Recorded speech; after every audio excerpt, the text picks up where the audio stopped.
ஓமந்தூரார் ஹாஸ்பிட்டலில் தங்கி பிஜி படிச்சுட்டு இருந்த ஒரு டாக்டர் சூசைட் பண்ணிக்கிட்டாரு அப்படிங்கிற நியூஸை கொஞ்ச நேரத்துக்கு முன்னாடி பார்த்தேன்.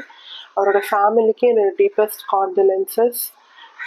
இட் இஸ் வெரி அப்செட்டிங் இந்த மாதிரி ஒரு நியூஸை பார்க்கும் பொழுது. இதை அப்படியே கடந்து போக முடியல என்னால். I wanted to share a few things இந்த விஷயத்தில்.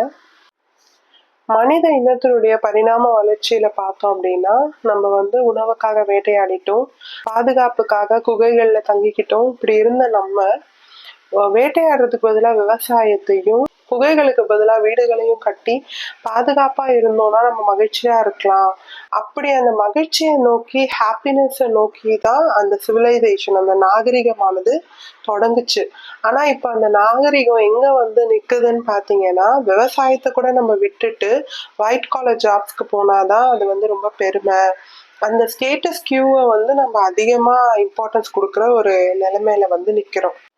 இதனால நம்ம என்ன பண்றோம்னு பாத்தீங்கன்னா, அச்சீவ் பண்ணணும், சக்சஸ்ஃபுல்லா இருந்தாதான் அந்த சக்சஸ் தான் லைஃபோட ஒரே கோல் அப்படிங்கிற ஒரு மைண்ட் செட்டோட ஒரு தலைமுறையை உருவாக்கி, அவங்களுக்கு வாழ்க்கையில பிரச்சனைகளையும் போராட்டங்களையும் சந்திக்கும் பொழுது அதை எப்படி ஃபேஸ் பண்றது அப்படிங்கறதுல அவங்கள லெஸ் எக்யூப்டா மாத்திட்டோமோ அப்படிங்கிற ஒரு சந்தேகம் வருது.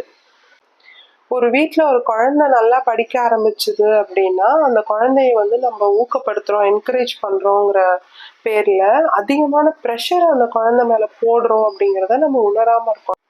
உடனே தாத்தா, பாட்டி, மாமா, சித்தப்பா, சித்தின்னு எல்லார்கிட்டயும் அந்த குழந்தை இப்படி படிக்குது, இந்த ரேங்க் எடுக்குது அப்படிங்கறது அப்படியே பரவிடும். உடனே அந்த ஃபேமிலி, அந்த ஹோல் ஃபேமிலியுமே அந்த குழந்தைய கண்காணிக்க ஆரம்பிச்சிருவாங்க. எல்லாரும் தன்னை கவனிக்கிறாங்க அப்படிங்கிறது அந்த சின்ன வயசுல இருந்தே அந்த குழந்தை மேல ஒரு ப்ரெஷரை போடுது. நம்ம ஃபர்ஸ்ட் ரேங்க் எடுத்துட்டோம், ஃபர்ஸ்ட் ரேங்கே எடுத்து பழகுன அந்த குழந்தையால ஃபெயில் ஆகிறத பத்தி எல்லாம் வேண்டாம், செகண்ட் ரேங்க் எடுக்கிறது அப்படிங்கிறதே பெரிய ஒரு தோல்வியா அந்த குழந்தைக்கு தெரியற அளவுக்கு அந்த குழந்தை மேல ஒரு ப்ரெஷர் திணிக்கப்படுது. இவென்ச்சுவலி அவங்களுக்கு தோல்வி அப்படிங்கிறது பழகாத ஒண்ணா மாறிடுது. அவங்களுக்கு ஒரு தோல்வியை சந்திச்சா அதுக்கு நம்ம எப்படி ரியாக்ட் பண்ணணும், இன்னும் சொல்ல போனா இது இன்னொரு கட்டத்துக்கு போய் அவங்க தோல்வியே சந்திக்காமையே அவங்க கற்பனையிலேயே தோல்வியை பல ஆயிரம் முறை அவங்க வாழ்ந்து பாக்குறாங்க.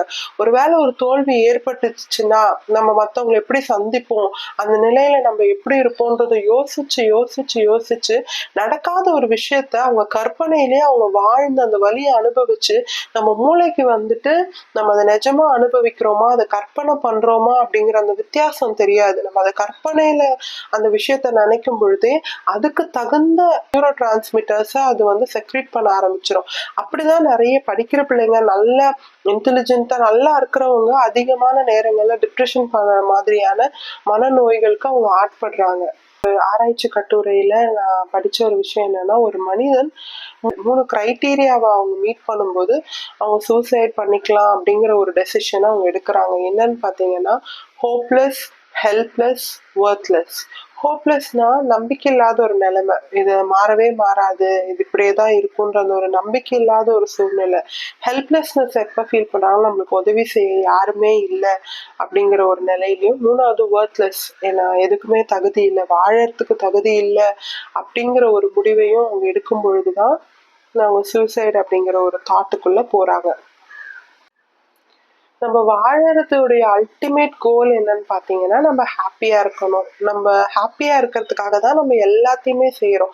ஹாப்பினஸ் அப்படிங்கிற அந்த வார்த்தை நம்ம ரொம்ப லேசா யூஸ் பண்றோம். ஆனா ஹாப்பினஸ் அப்படிங்கிறது it is a very powerful emotion. அதனால மட்டுமே உணரக்கூடிய ஒரு உணர்வு. அந்த ஹாப்பினஸ் அப்படிங்கிறது தான் நம்ம வாழக்கூடிய ஒரு உந்து சக்தியா அது செயல்படுது. இப்போ சூசைட் பண்ணிக்கணும் அப்படின்னு நினைக்கிறவங்களுக்கு அந்த ஹாப்பினஸ் அப்படிங்கிற அந்த ஃபேக்டர் ரொம்ப ரொம்ப ரொம்ப குறைவா இருக்கும், இல்ல இல்லவே இல்லாம கூட இருக்கலாம்.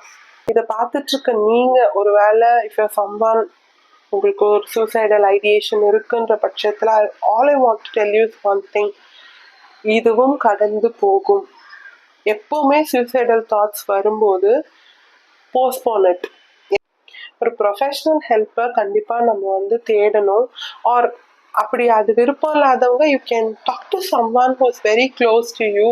பட் நான் என்ன சொல்வேன்னா, எனக்கு ஒரு டயபெட்டிஸ் இருக்கு, இல்லை ஒரு பிளட் ப்ரெஷர் இருக்கு அப்படிங்கறத தைரியமா வெளியே சொல்ல முடிஞ்ச நமக்கு, எனக்கு ஒரு டிப்ரெஷன் இருக்கு, இல்லைன்னா ஐ ஹாவ் ஆன்சைட்டி இஷ்யூஸ் அப்படிங்கிறத வெளிப்படையா பேசுறதுல என்ன தயக்கம் அப்படிங்கிறத நம்ம தான் யோசிச்சு we need to take steps.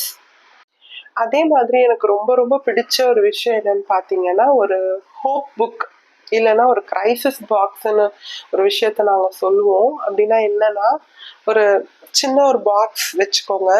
அந்த பாக்ஸ்ல உங்களுக்கு ரொம்ப பிடிச்ச விஷயங்கள், பிடிச்ச பாட்டு, ஏதாவது பாட்டு இருந்துச்சுன்னா அந்த பாட்டோடைய சிடி, ஒரு உங்களுக்கு ரொம்ப பிடிச்சவங்க, நீங்க நேசிக்கிறவங்க, நீங்க இந்த உலகத்துல இல்லாம போனீங்கன்னா அதனால அதிகமா பாதிக்கப்படுவாங்கன்னு உங்களுக்கு தெரிஞ்ச அந்த நபருடைய போட்டோகிராஃப், அதை வந்து நீங்க அந்த பாக்ஸ் உள்ள போட்டுக்கலாம்.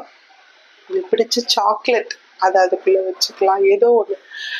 அந்த மாதிரி இந்த வாழ்க்கையில நீங்க ரசிச்சு அனுபவிச்ச கிரேட்ஃபுல்லா இருக்கக்கூடிய சில விஷயங்கள் இருந்தா அதை எழுதி அதுல போட்டு வைக்கலாம். whenever you feel low, whenever you feel like you're not worth, நீங்க அந்த பாக்ஸை திறந்து பார்க்கும்போது you feel comforted.